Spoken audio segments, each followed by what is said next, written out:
Hello, ഇന്നത്തെ നമ്മുടെ recipe ബാവോ sandwich ആണ്. വളരെ ടേസ്റ്റി ആയിട്ടുള്ളൊരു റെസിപ്പിയാണിത്. ഇതിന് മുന്നേ ഞാനൊരു ബാവോ ബൺ ഇട്ടിരുന്നു. ആ ഒരു സെയിം തന്നെ, പക്ഷേ അതിൽ നിന്ന് ചെറിയൊരു ഡിഫറൻസ് മാത്രമേ ഇതിനുള്ളൂ. അപ്പോൾ എല്ലാവരും ഇതും കൂടി ഒന്ന് ട്രൈ ചെയ്ത് നോക്കുക. നിങ്ങൾക്ക് എല്ലാവർക്കും ഇത് ഇഷ്ടമാവും. അപ്പോൾ ഇതെങ്ങനെ തയ്യാറാക്കുക എന്നുള്ളത് നമുക്ക് വീഡിയോ കാണാം. അപ്പോൾ ഇത് തയ്യാറാക്കി എടുക്കാൻ വേണ്ടിയിട്ട് നമുക്ക് ആദ്യം തന്നെ ഈ ഒരു ബൗളിലേക്ക് 2 കപ്പോളം മൈദ ആഡ് ചെയ്ത് കൊടുക്കാം. ഇതിലേക്ക് ഞാൻ 1/2 ടീസ്പൂണ് ഈസ്റ്റാണ് ആഡ് ചെയ്ത് കൊടുക്കുന്നത്. ഈസ്റ്റ് കൂടി പോകരുത് കേട്ടോ. ഈസ്റ്റ് കൂടി പോയാൽ ഒരു വൃത്തിയായിട്ടൊരു സ്മെല്ല് വരും. അപ്പോൾ അതുകൂടി ഇട്ട് കൊടുക്കുക. പിന്നെ ഞാൻ 1/2 ടീസ്പൂണ് ബേക്കിംഗ് പൗഡർ ആഡ് ചെയ്ത് കൊടുത്തിട്ടുണ്ട്. സോഡ യൂസ് ചെയ്യരുത്. അപ്പോൾ ഇനി ഞാൻ ഇതിലേക്ക് ഇളം ചൂടുള്ള പാൽ ഒഴിച്ചതിന് ശേഷം ഇത് മെല്ലെ ഒന്ന് കുഴച്ചെടുക്കുകയാണ്. ആവശ്യത്തിനുള്ള ഉപ്പ് കൂടി ഞാൻ ഇട്ട് കൊടുത്തിട്ടുണ്ട് കേട്ടോ. ഉപ്പിടുന്ന വീഡിയോ മിസ്സായതാണ്. ഇനി ഇതിലേക്ക് ഞാൻ പാൽ ഒഴിച്ചിട്ടാണ് കുഴച്ചെടുക്കുന്നത്. അപ്പോൾ ഇളം ചൂടുള്ള പാൽ തന്നെ എടുത്തിട്ട് കുഴച്ചെടുക്കാൻ വേണ്ടി നോക്കുക. എന്നാൽ മാത്രമാണ് നമുക്ക് മാവ് നല്ല സോഫ്റ്റായിട്ടും നല്ലോണം പൊങ്ങിയിട്ടും കിട്ടും. ആദ്യം ഞാൻ ഒരു 1/2 ഗ്ലാസ് ഒഴിച്ചിട്ടൊന്ന് കുഴച്ചെടുക്കുന്നുണ്ട്. ഫസ്റ്റ് ഫുള്ള് ഒഴിക്കരുത്. കാരണം എന്താണെന്ന് വെച്ചാൽ മാവ് അധികം ലൂസായി പോകാൻ പാടില്ല. അപ്പോൾ കൺസിസ്റ്റൻസി നമ്മൾ ശ്രദ്ധിക്കണം. അതുകൊണ്ട് കുറച്ച് പാലായി ഒഴിച്ചതിന് ശേഷം മാത്രം നമ്മൾ കുഴച്ചെടുക്കുക. ചപ്പാത്തി പൊടി പോലെയല്ല ഇതിൻ്റെ ഒരു പരുവം ഉണ്ടാകുക. അധികം ടൈറ്റും ആവരുത്, അധികം ലൂസും ആവാത്ത പരുവം. ചപ്പാത്തി പൊടി കുറച്ചൊരു ടൈറ്റിലാണല്ലോ നമ്മൾ കുഴച്ചെടുക്കുക. അപ്പോൾ ഇത് ഞാൻ നന്നായിട്ട് കുഴച്ചെടുത്തിട്ടുണ്ട്. നമ്മൾ എത്രത്തോളം നന്നായി കുഴച്ചെടുക്കുന്നോ അത്രത്തോളം നല്ല സോഫ്റ്റായിട്ട് കിട്ടും നമ്മുടെ മാവ്. അപ്പോൾ ഇത് ഞാൻ ഏകദേശം നന്നായിട്ട് തന്നെ കുഴച്ചെടുത്തിട്ടുണ്ട്. പിന്നെ നിങ്ങൾക്ക് ഇതിലേക്ക് ഓയിൽ ഇടുക എന്നാണെങ്കിൽ നിങ്ങൾക്ക് കൈമേൽ അധികം ഒട്ടിപ്പിടിക്കാണ്ട് ഇത് കിട്ടും. ഞാനിപ്പോൾ ഇത് കുഴച്ചെടുത്തതിന് ശേഷം ഇതിൻ്റെ മേലെ കുറച്ച് ഒലീവ് ഓയിൽ സ്പ്രെഡ് ചെയ്ത് കൊടുക്കുന്നുണ്ട്. വെജിറ്റബിൾ ഓയിലോ സൺഫ്ലവർ ഓയിലോ എല്ലാം നിങ്ങൾക്ക് യൂസ് ചെയ്യാം. പിന്നെ വെളിച്ചെണ്ണ ഉപയോഗിക്കരുത്. ബാക്കി ഏത് ഓയിൽ വേണമെങ്കിലും നിങ്ങൾക്ക് യൂസ് ചെയ്യാം. അപ്പോൾ ഈ ഓയിലും കൂടി മേലെ ഒന്ന് തടവി കൊടുത്തതിന് ശേഷം ഇത് ഒന്ന് കവർ ചെയ്തിട്ട് ഞാൻ ഒരു 2 മണിക്കൂർ റെസ്റ്റ് ചെയ്യാൻ വേണ്ടി വെക്കുന്നുണ്ട്. ഒരു 2 മണിക്കൂർ മിനിമം നിങ്ങൾ റെസ്റ്റ് ചെയ്യാൻ വേണ്ടി വെക്കണം. 2 മണിക്കൂറിൻ്റെ മേലെ എത്രയും വേണമെങ്കിൽ വെക്കുക. അപ്പോൾ ഇത് നന്നായി പൊങ്ങി കിട്ടും. ഇനി ഇതിലേക്ക് വേണ്ട മസാല തയ്യാറാക്കാൻ വേണ്ടിയിട്ട് ഞാൻ ചിക്കൻ്റെ ബ്രസ്റ്റ് പീസസാണ് എടുത്തത്. എല്ലോടുകൂടിയുള്ള പീസ് എടുത്താൽ നമുക്ക് മസാലയ്ക്ക് ഒരു ഇടങ്ങാറായിരിക്കും കഴിക്കുമ്പോൾ ഉണ്ടാകുക. അപ്പോൾ ഇതിലേക്ക് ഞാൻ 1 ടേബിൾ സ്പൂണ് മുളക് പൊടിയും 1/2 ടീസ്പൂണ് മഞ്ഞൾപ്പൊടിയും ഇട്ട് കൊടുത്തിട്ടുണ്ട്. ഇനി നമുക്ക് ഇതിലേക്ക് 1 ടേബിൾ സ്പൂണോളം ഇഞ്ചി വെളുത്തുള്ളി പേസ്റ്റ് ആഡ് ചെയ്ത് കൊടുക്കാം. ഇനി ഇതിലേക്ക് കുറച്ച് സോസ് ആഡ് ചെയ്ത് കൊടുക്കാനുണ്ട്. 1 ടീസ്പൂണോളം ടൊമാറ്റോ കെച്ചപ്പ്, കൂടി പോകേണ്ട സോസൊന്നും. അതുപോലെ 1/2 ടീസ്പൂണോളം സോയാ സോസും കൂടി ആഡ് ചെയ്ത് കൊടുക്കുക. ഈ സെയിം മസാല ഉപയോഗിച്ചിട്ട് ഞാൻ വേറൊരു സ്നാക്ക് ചെയ്തിട്ടുണ്ട്, ബാവോ ബണ്ണ്. അപ്പോൾ ആവശ്യത്തിനുള്ള ഉപ്പും കൂടി ആഡ് ചെയ്ത് കൊടുക്കുക. അപ്പോൾ ആ ഒരു സെയിം മസാല തന്നെയാണ് കേട്ടോ ഇത് നന്നായിട്ടൊന്ന് മിക്സ് ചെയ്തെടുക്കുക. നന്നായി മിക്സ് ചെയ്തെടുത്തതിന് ശേഷം മിനിമം ഒരു അരമണിക്കൂറെങ്കിലും നമ്മളിത് മാരിനേറ്റ് ചെയ്ത് വെച്ചാൽ മാത്രമാണ് ഈ മസാലയെല്ലാം ചിക്കനിലേക്ക് നല്ലോണം പിടിച്ചിട്ട് നല്ലൊരു ടേസ്റ്റ് ആയിരിക്കും ഉണ്ടാകുക. നമ്മൾ ബേക്കറിയിൽ നിന്നെല്ലാം വാങ്ങുന്ന പോലത്തെ മസാല കിട്ടണമെങ്കിൽ അങ്ങനെ ചെയ്തെടുക്കണം. അപ്പോൾ ഈ ഒരു പീസ് എന്ന് പറഞ്ഞാൽ അധികം ചെറുതും അധികം വലുതും ആക്കാണ്ട് ഒരു മീഡിയം സൈസിൽ നിങ്ങൾ മുറിച്ചെടുക്കണം. ചിക്കൻ നന്നായി ഞാൻ മിക്സ് ചെയ്തെടുത്തിട്ടുണ്ട്. ഇത് നമുക്ക് റെസ്റ്റ് ചെയ്യാൻ വേണ്ടിയിട്ട് മാറ്റി വെക്കാം. ഇപ്പോൾ ഇവിടെ ഏകദേശം 1 മണിക്കൂർ കഴിഞ്ഞിട്ടുണ്ട് കേട്ടോ. 1 മണിക്കൂറിന് ശേഷം ഞാനൊരു പാനിലേക്ക് 4 ടേബിൾ സ്പൂണോളം ഓയിൽ ഒഴിച്ചൊന്ന് ചൂടാക്കിയിട്ടുണ്ട്. നന്നായി ചൂടായ ഓയിലിലേക്ക് നമ്മൾ മാരിനേറ്റ് ചെയ്ത് വെച്ചിരിക്കുന്ന ചിക്കൻ പീസസ് ഇട്ടിട്ട് നമുക്കൊന്ന് ഫ്രൈ ചെയ്തെടുക്കാം.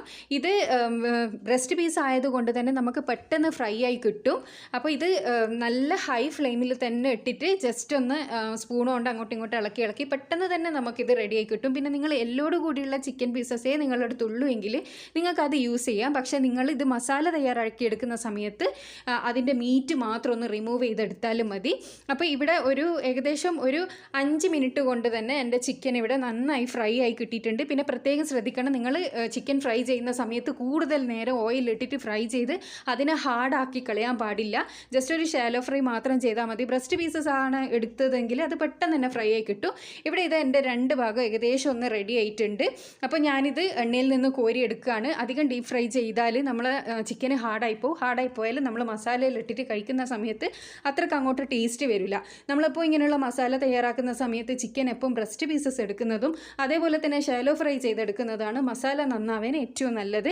അപ്പോൾ ഞാനിത് എണ്ണയിൽ നിന്ന് കോരിയെടുക്കുകയാണ്. 2 ഭാഗം ഏകദേശം നല്ല രീതിയിൽ തന്നെ ഫ്രൈ ആയിട്ടുണ്ട്. ചിക്കൻ ഫ്രൈ ചെയ്ത് മാറ്റിയ ആ സെയിം പാനിലേക്ക് തന്നെ ഞാനൊരു 2-3 ടേബിൾ സ്പൂണോളം മാത്രം ഓയിൽ വെച്ചിട്ടുണ്ട്. ആ സെയിം ഓയിൽ തന്നെയാണ്. അതിലേക്ക് ഞാൻ ഒരു വലിയ സവാള നീളത്തിൽ അരിഞ്ഞിട്ട് കൊടുത്തിട്ടുണ്ട്. അതുപോലെ തന്നെ ഒരു ചെറിയ ക്യാരറ്റ് നീളത്തിൽ അരിഞ്ഞിട്ട് കൊടുത്തിട്ടുണ്ട്. ഈ അരിയുന്ന ആ ഒരു ഇതെല്ലാം നിങ്ങളുടെ ഇഷ്ടത്തിന് ചെയ്യാം. നിങ്ങൾക്ക് നുറുക്കിയിട്ടോ അല്ലെങ്കിൽ ഇതുപോലെ നീളത്തിലോ എങ്ങനെ വേണമെങ്കിലും നിങ്ങൾക്ക് ഈ ഒരു മസാലക്ക് അരിഞ്ഞെടുക്കാം കേട്ടോ. കാരണം ഇതിൻ്റെ ഫില്ലിങ് നമ്മൾ പുറത്ത് കാണുന്ന രീതിയിലാണെങ്കിൽ നീളത്തിൽ അരിഞ്ഞെടുക്കുന്നതാണ് ഒരു കാണാനുള്ളൊരു ഭംഗി ഉണ്ടാകുക. പക്ഷെ ഉള്ളിൽ കയ്യിൽ വെച്ചിട്ടാണ് നമ്മളിത് ചെയ്യുന്നത്. അതുകൊണ്ട് തന്നെ നിങ്ങൾക്ക് ഏത് രീതിയിൽ വേണമെങ്കിലും ഈ ഒരു മസാലക്ക് കട്ട് ചെയ്തെടുക്കാം. ചെറുതായിട്ട് കട്ട് ചെയ്തെടുത്താൽ നമുക്ക് പെട്ടെന്ന് വയന്ന് കിട്ടും. പിന്നെ വേറൊരു കാര്യം നമ്മൾ സാധാരണ മസാല ഉണ്ടാക്കിയെടുക്കുന്നത് പോലെ ഇത് ഒരുപാട് നേരം ഇട്ടിട്ട് അങ്ങോട്ട് വയറ്റിയെടുക്കേണ്ട ആവശ്യമില്ല. ജസ്റ്റ് കടിക്കാൻ കിട്ടുന്ന രീതിക്കാണ് ഞാൻ ഈ മസാല തയ്യാറാക്കി എടുക്കുന്നത്. പിന്നെ ഹൈ ഫ്ലെയിമിൽ ഇട്ട് കൊടുത്തിട്ടുണ്ട്. ഇതിലേക്ക് ഞാനിപ്പോൾ 1/4 ടീസ്പൂണ് മഞ്ഞൾപ്പൊടിയും അതുപോലെ തന്നെ 1/2 ടീസ്പൂണ് മുളക് പൊടിയും ഇട്ട് കൊടുത്തിട്ട് ജസ്റ്റ് ഒന്ന് അതിൻ്റെ പച്ചമണം മാറ്റിയെടുക്കുന്നുണ്ട്. വേറെ അധികം പൊടികളൊന്നും ഇതിൽ ഞാൻ യൂസ് ചെയ്യുന്നില്ല. നമ്മൾ ഓൾറെഡി പൊരിച്ച ഓയിലിൽ ഇത് ആക്കി എടുക്കുന്നത് കൊണ്ട് തന്നെ അതിൻ്റെ ഒരു ടേസ്റ്റ് അതിലുണ്ടാവും. പിന്നെ ഞാൻ അവസാനമായിട്ട് കുറച്ച് ക്യാപ്സിക്കം കൂടി ഇട്ട് കൊടുത്തിട്ടുണ്ട്. ക്യാപ്സിക്കം എപ്പോഴും നമ്മൾ ലാസ്റ്റ് മാത്രമേ ഇട്ട് കൊടുക്കാൻ പാടുള്ളൂ. ക്യാപ്സിക്കം ഓവർ കുക്കായാൽ ഒരു ടേസ്റ്റും ഉണ്ടാവില്ല. അപ്പോൾ ഇതെല്ലാം കൂടിയിട്ട് ഞാൻ നന്നായിട്ട് ഒന്നും കൂടി നല്ലോണം മിക്സ് ചെയ്തെടുക്കുന്നുണ്ട്. ഹൈ ഫ്ലെയിമിലാണ് കേട്ടോ ഫ്ലെയിം ഉള്ളത്. ഇനി ഞാൻ ഇതിലേക്ക് അവസാനമായിട്ട് ആഡ് ചെയ്യാൻ പോകുന്നത് നമ്മൾ ഫ്രൈ ചെയ്ത് മാറ്റി വെച്ച ആ ഒരു ചിക്കൻ പീസസ് ആണ്. ഞാൻ പറഞ്ഞല്ലോ എല്ലോട് കൂടിയിട്ടുള്ള പീസസാണ് നിങ്ങൾ എടുത്തതെങ്കിൽ ഇതേപോലെ ഇട്ട് കൊടുക്കാൻ പാടില്ല കേട്ടോ. നിങ്ങൾ അതിൻ്റെ മീറ്റ് മാത്രം ഒന്ന് സെപ്പറേറ്റ് ചെയ്തെടുത്തതിന് ശേഷം ഇതിൽ മിക്സ് ചെയ്തെടുക്കണം. അല്ലാന്നാണെങ്കിൽ നിങ്ങൾക്ക് മസാല കഴിക്കുന്ന സമയത്ത് അതിൻ്റെ എല്ലാം കടിക്കാൻ കിട്ടുമ്പോൾ ഒരു ബുദ്ധിമുട്ടായിരിക്കും. അപ്പോൾ നല്ല ടേസ്റ്റിൽ കഴിക്കാൻ വേണ്ടി പറ്റില്ല. അപ്പോൾ ഇതെല്ലാം കൂടിയിട്ട് ഞാനിതാ നല്ല ഹൈ ഫ്ലെയിമിൽ ഇട്ടിട്ട് തന്നെ മൊത്തത്തിലൊന്ന് മിക്സ് ചെയ്തെടുത്തിട്ടുണ്ട്. ഇനി അവസാനം ഇതിലേക്ക് കുറച്ച് മല്ലിയില കൂടി ഇട്ട് കൊടുക്കുക. മല്ലിയിലേൻ്റെ ഫ്ലേവർ ഇഷ്ടമുള്ളവരാണെങ്കിൽ കൂടുതൽ തന്നെ ഇട്ട് കൊടുത്തോ. കൂടുതൽ ഇട്ട് കൊടുത്താലാണ് നല്ല ടേസ്റ്റ് ഉണ്ടാകുക. അപ്പോൾ നമ്മുടെ മസാല ഇവിടെ റെഡിയായി. ഇനി നമുക്കിത് മാറ്റി വെക്കാം. അപ്പോൾ നമ്മൾ നേരത്തെ കുഴച്ച് വെച്ച പൊടിയും തയ്യാറാക്കി വെച്ചിരിക്കുന്ന മസാലയെല്ലാം ഞാനിവിടെ എടുത്ത് വെച്ചിട്ടുണ്ട്. ഇനി നമുക്ക് ഈ ഒരു പൊടി നന്നായി പൊങ്ങി കിട്ടിയിട്ടുണ്ട്. അത് ജസ്റ്റ് നമുക്ക് കൈകൊണ്ട് വീണ്ടും ഒന്ന് മിക്സ് ചെയ്തെടുക്കാം. അതിനുശേഷം നമുക്ക് ഇതിൽ നിന്ന് ഓരോ ഉരുളകളാക്കിയിട്ട് എടുക്കണം. ഓരോ ഉരുളകളാക്കി എടുത്തതിന് ശേഷമാണ് നമ്മൾ ഇതിൻ്റെ ഉള്ളിലേക്ക് മസാല ഫില്ല് ചെയ്ത് കൊടുക്കുക. അപ്പോൾ നമ്മുടെ കൈവെള്ളയിൽ ഇട്ടിട്ട് തന്നെ ജസ്റ്റ് ഇങ്ങനെ ആക്കി എടുത്താൽ മതി. കോലൊന്നും എടുത്ത് ഇതാക്കേണ്ട ആവശ്യമില്ല. നമ്മളെ കൈവെള്ളയിൽ പരത്തിയാൽ തന്നെ നമുക്ക് പെട്ടെന്ന് പരന്ന് കിട്ടും. ഇനി ഇതിലേക്ക് നമ്മൾ മാവ് ഫില്ല് ചെയ്ത് കൊടുക്കുക. മാവ് ഫില്ല് ചെയ്ത് കൊടുത്തതിന് ശേഷം നമുക്ക് ഇതിനെ ഒന്ന് ഉരുട്ടിയെടുക്കാം. നമ്മൾ പൊറോട്ടക്ക് പൊടി കുഴക്കൂലേ, നല്ലൊരു ബോൾ പോലെ ആക്കി എടുക്കൂലേ, ആ ഒരു രീതിയിൽ നമ്മുടെ മസാല ഒന്ന് ഫില്ല് ചെയ്ത് കൊടുത്തതിന് ശേഷം എല്ലാ ഭാഗത്തു നിന്നും മാവിനെ ഒന്ന് ചുരുട്ടിയെടുക്കുക. അതായത് ഒരു ബോൾ പോലെ ആക്കിയെടുക്കുക. അപ്പം മസാല ഓവറായിട്ട് ഫില്ല് ചെയ്യരുത് കേട്ടോ. ഓവറായിട്ട് ഫില്ല് ചെയ്താൽ നമുക്കിതിങ്ങനെ ആക്കിയെടുക്കാൻ നല്ല ബുദ്ധിമുട്ടായിരിക്കും. അപ്പം ഞാനിപ്പോൾ ഫസ്റ്റ് ഇട്ടത് കുറച്ചൊന്നും കൂടി പോയിട്ടുണ്ട്. അതുകൊണ്ടാണ് എനിക്ക് കുറച്ചൊരു ബുദ്ധിമുട്ടായിട്ട് ഫീൽ ചെയ്യുന്നത്. അപ്പോൾ ഇത് ഇതേപോലെ ഇങ്ങനെ ഒട്ടിച്ചെടുക്കുക.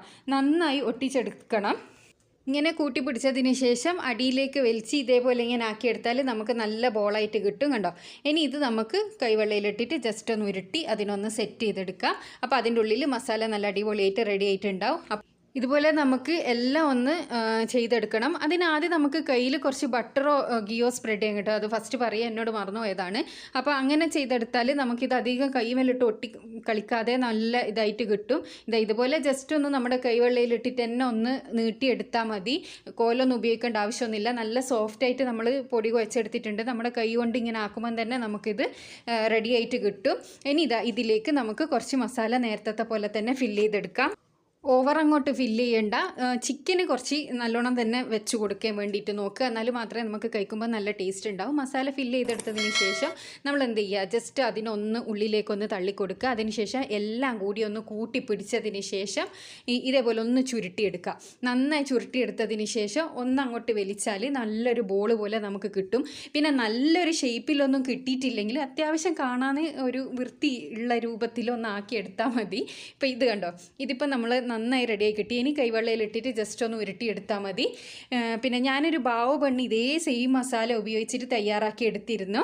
അപ്പോൾ അതിന് അധികം നല്ല ഷേപ്പൊന്നും ഇല്ലെങ്കിൽ നല്ല ടേസ്റ്റി ആയിട്ടുള്ള റെസിപ്പി ആയിരുന്നു. പക്ഷെ അതിനൊരാൾ കമൻ്റ് ഇട്ടിരുന്നു നല്ല ഷേപ്പിലും കൂടി ആക്കി എടുത്തൂടെ. അപ്പോൾ ഷേപ്പിലൊന്നും കാര്യമില്ല, നമ്മുടെ ടേസ്റ്റിലാണ് കാര്യം. അപ്പോൾ നിങ്ങൾ ഷേപ്പെല്ലാം നിങ്ങളെ ഇഷ്ടത്തിന് നല്ല ഭംഗിക്കെല്ലാം ആക്കി എടുക്കുക. ഇതേപോലെ മസാലയെല്ലാം ഫില്ല് ചെയ്ത് പറഞ്ഞ പോലെ തയ്യാറാക്കി എടുത്താൽ നല്ല ടേസ്റ്റി ആയിട്ടുള്ള റെസിപ്പി ആയിരിക്കും കേട്ടോ. അപ്പോൾ ഇതാ ഞാൻ മുഴുവനും തയ്യാറാക്കി എടുത്തിട്ടുണ്ട് കേട്ടോ. ബോൾ പോലെ ആക്കി എടുത്തിട്ടുണ്ട്. ഇതിപ്പോൾ എനിക്ക് ഇവിടെ ഒരു 6 എണ്ണമാണ് കിട്ടിയത്. അപ്പോൾ 2 കപ്പ് മൈദക്ക് ഒരു 6 എണ്ണമാണ് നമുക്ക് തയ്യാറാക്കി എടുക്കാൻ പറ്റുക. ഇനി ഇതിൻ്റെ മേലിലേക്ക് നമുക്ക് കുറച്ചൊരു ബട്ടറോ ഗിയോ അങ്ങനെ എന്തെങ്കിലും ജസ്റ്റ് ഒന്ന് സ്പ്രെഡ് ചെയ്ത് കൊടുക്കുക. ഇത് നിർബന്ധമില്ല, ഇത് നമ്മൾ ആവിയിലിട്ടിട്ട് വേവിച്ചെടുക്കുന്നതാണ്. അപ്പോൾ മേൽഭാഗം അധികം ഡ്രൈ ആയി പോകാണ്ടിരിക്കാൻ വേണ്ടിയിട്ട് ഞാൻ ചെയ്യുന്നതാണ്. അപ്പോൾ ഇത് ഓയിലൊന്നും യൂസ് ചെയ്യാണ്ട്, അതായത് ഓയിലിട്ട് പൊരിക്കാണ്ട് തയ്യാറാക്കുന്ന ഒരു ഇതായതുകൊണ്ട് തന്നെ നിങ്ങൾക്ക് ഒട്ടും ഓയിൽ വേണ്ടാന്നുണ്ടെങ്കിൽ ഇത് സ്കിപ്പ് ചെയ്യാം. ഇനി ഇതാ ഞാനിതൊരു ഇഡ്ഡലി പാത്രത്തിലേക്ക് വെച്ച് കൊടുക്കുകയാണ്. അതായത് നിങ്ങളുടെ അടുത്ത് ഇഡ്ഡലി പാത്രം ഉണ്ടെങ്കിൽ അതിൻ്റെ അടിയിൽ വെള്ളം വെച്ച് കൊടുത്തതിന് ശേഷം ഇതേപോലെ സ്റ്റീലിൻ്റെ പ്ലേറ്റിൽ ഇത് വെച്ചിട്ട് ഒന്ന് ആവി കയറ്റി എടുക്കുകയാണ് ചെയ്യേണ്ടത്. ഇത് വെറും 10 മിനിറ്റ് കൊണ്ട് തന്നെ നമുക്ക് റെഡിയായി കിട്ടും. ഒരു മീഡിയം ടു ലോ ഫ്ലെയിമിലിട്ട് 10 മിനിറ്റ് വെച്ചാൽ നമ്മളെ ഈ സ്നാക്ക് റെഡിയായി. അപ്പോൾ ഒരു 10 മിനിറ്റിന് ശേഷം നമുക്കിതൊന്ന് തുറന്നു നോക്കാം. 10 മിനിറ്റിന് ശേഷം ഞാനിത് ഓപ്പൺ ചെയ്ത് നോക്കിയപ്പോൾ ഇത് നന്നായിട്ട് തന്നെ റെഡി ആയിട്ടുണ്ട്. കുറച്ചും കൂടി നല്ലോണം പൊങ്ങി കിട്ടിയിട്ടുമുണ്ട്. ഇനി നമുക്കിതൊരു പ്ലേറ്റിലേക്ക് സെർവ് ചെയ്തെടുക്കാം. നല്ല ടേസ്റ്റി ആയിട്ടുള്ള ഒരു റെസിപ്പിയാണിത്. തീർച്ചയായും നിങ്ങളെല്ലാവരും ഇത് ട്രൈ ചെയ്ത് നോക്കണം. നല്ല പഞ്ഞി പോലെ ഉണ്ടാവും ഇത് കഴിക്കുമ്പം തന്നെ. ഇതിപ്പോൾ ഇത് കട്ട് ചെയ്തെടുത്താൽ ഇതിൻ്റെ ഉള്ളിൽ ഇങ്ങനെയാണ് മസാല ഉണ്ടാകുക.